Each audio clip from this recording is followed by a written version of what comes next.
Wall Street is moving into crypto in a massive way. The SEC is reportedly preparing a major announcement that could come in the next few days, and it could change a lot of things. I'll break it down for you. Which tokens could benefit from all this? We'll also cover plenty of other news, including major Ethereum-related developments, big moves from the Ethereum Foundation, and people leaving the ship. I've got a lot to tell you. Hello everyone, and welcome to Crypto Red, the channel for crypto news. Bitcoin is slightly down today, Ethereum also. But you know what? Let's talk about the SEC. What exactly is the SEC preparing? This comes from Bloomberg, which reportedly learned that the SEC, the US financial markets regulator, is working on what it calls an innovation exemption. Broadly speaking, the idea would be to allow companies to tokenize stocks on the blockchain, potentially even without needing direct authorization from the original stock issuer. The goal would be to create a clear regulatory framework for entities that want to tokenize equities, and that framework is badly needed right now. In the United States, there is still a major legal gray area around tokenized stocks. We're already seeing regulatory progress on stablecoins with the Genius Act. We also have the Clarity Act moving forward, but when it comes to tokenized equities, things remain unclear. Do platforms need to register with the SEC or not? What exactly is regulated? What falls outside regulation? Well, none of that has been fully settled yet. That could change very soon. Now, the SEC is not simply going to allow every platform on Earth to launch tokenized stocks however it wants. I went through the reporting and tried to read between the lines, and one point stood out. Some tokenized stocks currently on the market do not give holders voting rights. Others do not pass through dividends. And yeah, it's true. So what the proposal seems to suggest is that platforms offering tokenized shares without voting rights or without dividends distribution might no longer be allowed to list those assets. So concretely, the SEC appears to want to bring real structure and real regulation to this market. That likely means that if you want to tokenize stocks, there may be obligation to pass on dividends and provide voting rights. Maybe it will also become simpler to register with the SEC, but in any case, I think this could allow many companies to start building and experimenting with much clearer regulatory environments. And naturally, Ondo is benefiting from this narrative. Ondo is very well positioned in tokenized equities. They have, Ondo Global Markets. They have already tokenized a significant number of assets, and the Ondo token is up about 5% over 24 hours. We also have Hyperliquid, up around 10% in 24 hours. The tokenization team on Hyperliquid has been increasingly important. I've been talking about it for the last 2 or 3 videos. Every day we seem to get new developments and positive news around that trend. And today's news is another bullish signal, because what I see is this. Hyperliquid could become the infrastructure layer on which compliant applications are built under the SEC future requirements. For example, we could imagine a platform built by Coinbase on top of Hyperliquid. That platform could tokenize specific stocks. Coinbase would probably need to register with the SEC, which they are already done or are maybe working on doing that. And perhaps Coinbase itself could even be involved in issuing some of these tokenized assets in a way that guarantees dividends are properly distributed and so on. So there are many possible models, but the tokens that could benefit from this trend are clearly the ones tied to tokenization. And in my view, Ondo and Hyperliquid are 2 obvious examples. That being said, I've already said it before, but the problem with Ondo is that the Ondo tokens do not really capture the value created by the company. There is no buyback, there is no burn, there is no revenue sharing, there is no direct redistribution of the wealth generated by the company Ondo, unfortunately. With Hyperliquid, the structure is very different. Around 99% of the revenues are used to buy back and burn the token. So this is what seems to be taking shape with the SEC.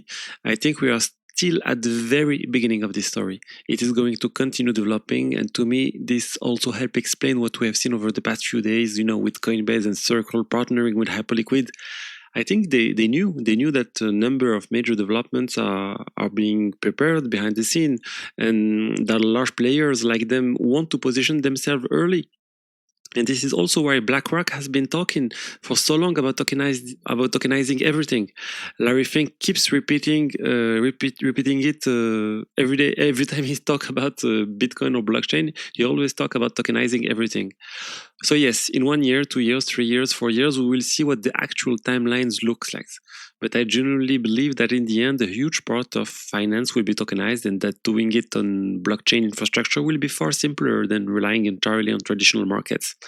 For example, the blockchain never closes. It is open 24 hours a day, 7 days a week. Try trading stocks through a traditional broker over the weekend.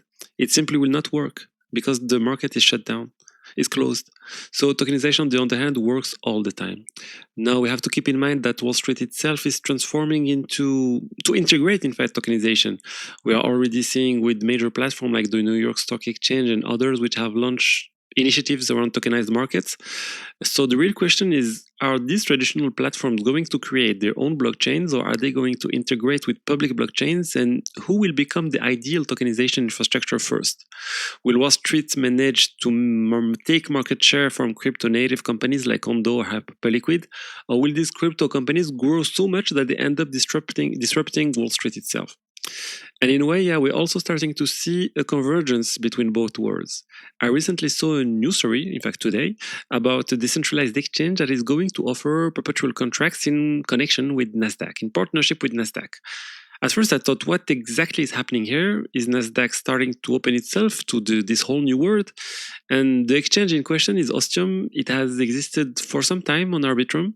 And honestly, what they announced does not look that huge to me. They are simply becoming a Nasdaq data client. In fact, they talk about partnership everywhere, but when you look at the promotional visual they released, it clearly says Ostium is Nasdaq data client. So what they are doing is they take in Nasdaq prices, the data, and integrating it into their various perpetual markets in order to use Nasdaq sourced price directly. But to me, that is not a real partnership. Maybe they signed some agreement with Nasdaq allowing them to use the Nasdaq name in their marketing. But from what I've seen, that seems to be the extent of it. I've not seen any additional details showing a deeper strategic partnership. So we need to be careful with announcement effects. Still, it does show that Nasdaq is, one way or another, paying attention to what is happening with tokenization. And yeah, maybe they will launch something on their own later. And this is becoming a central topic. Chainlink is also very well positioned here in the data price, in the Oracle feeds, because they are Oracle provider, and this kind of platforms need an Oracle to have the price on the blockchain. So yeah, there are a lot of fascinating developments happening at the intersection of crypto, tokenization, and traditional finance, and I really think we are still at the very, very beginning of all this. Now let's move on to something else. BitMine, the company that has been buying massive amount of Ethereum. I covered this a few days ago, maybe a couple weeks ago, when Tom Lee, the head of BitMine, the founder of BitMine, said they were going to slow down their Ethereum purchases a little. The idea was to wait and target the end of the year to reach the 5% of Ethereum total supply. But after the recent drop in its price, what did they do? Well, they basically said, no, we could not pass up the opportunity to buy Ethereum at this level. So they went ahead and purchased another $151 million worth of ETH. They are still buying. And honestly, I think they simply cannot help themselves. They have an extremely bullish thesis on Ethereum. They believe ETH could eventually reach tens of thousands of dollars per coin. So they're probably going to keep accumulating. And if they continue at this pace, they may very well go beyond the 5% target. But already 151 million is enormous. What BitMine is doing is generally incredible.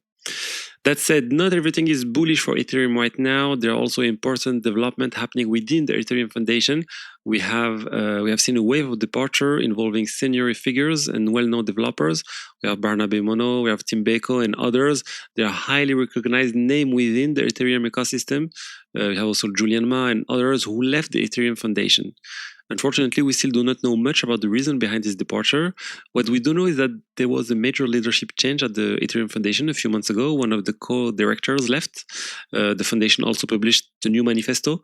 And I think this manifesto people did not like that manifesto. So I believe this is one of the core issue. But there are very important people who are left, that is for sure. And the big question now is whether the Ethereum Foundation can recruit new people with the same level of expertise. I've seen some new hires who appear to be extremely strong as well, especially people working on the Ethereum scaling roadmap, Lean Ethereum. So in the end, this becomes a bet on Ethereum's ability and the Ethereum Foundation's ability to continue attracting top-tier talents. Personally, I think they still can.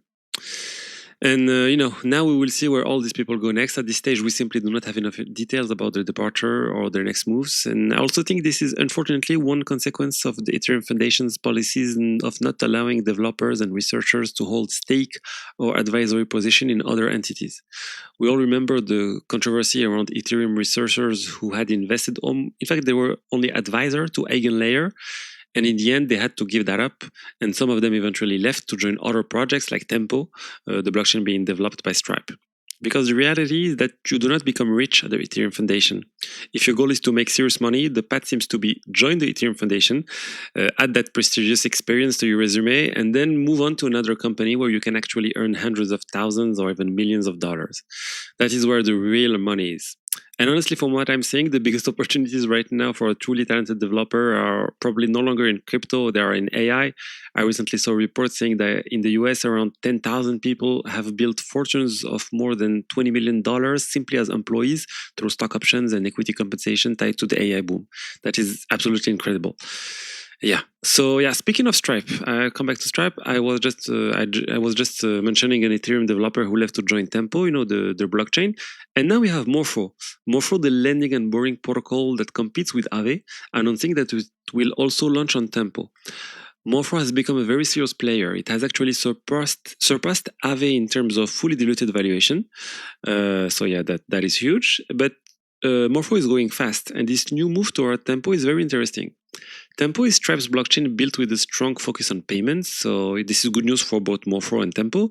Tempo will need strong DeFi application if it wants to build the real ecosystem, and Morpho is exactly the kind of protocol that can help with that. And for Morpho, it also makes sense. Tempo could become a blockchain with strong institutional positioning while still potentially reaching a broader public, especially if it delivers cheap and efficient payments. So overall, this looks like a positive development for Morpho as it continues to expand. And you know what? Morpho is working on a lot of other things as well. They are preparing Morpho Midnight, a new version that could be quite impressive. The idea is to enable fixed rate loans and also something closer to peer-to-peer lending with less reliance on the classic pooled liquidity model we currently see in lending and borrowing protocol. So yeah, they have a lot in the pipeline, and they clearly want to keep growing and attract billions and billions of TVLs. And on that front, they are still behind Aave for now, but I do think that the gap will continue to shrink over time.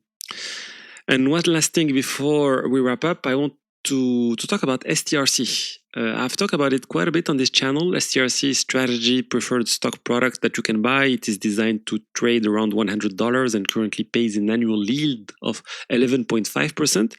And as you can see, we've had a small depeg. So it was around $99, then slipped to a little above $98. So the dividend was paid out. Some investors sold afterward, and that created a bit of pressure. Right now, dividends are paid once a month, but they want to move to twice monthly payments. I think that could help smooth out some of these moves over time. And this is not the first time STRC has moved away from the $100 level. In February, it dropped to around $93. After that, they increased the dividend ratio to 11.5%. And even before that, in November, it had fallen to $92. So yeah, this kind of depeg has happened several times already. Some people look at these dips as opportunities to buy, hoping the price returns to $100. And yes, if you buy at $99 and it climbs back to $100 a few days later, that is roughly a 1% gain in a short period of time, which is good. But personally, I still think this is fairly risky. In a real panic scenario, the price could fall much more sharply. So everyone has to assess the risk for themselves and decide what makes sense. And that is what I wanted to cover today across the latest crypto series. I hope you enjoyed the content. As always, feel free to like the video, to leave a comment and subscribe to the channel. And I'll see you tomorrow for the next one. Bye-bye.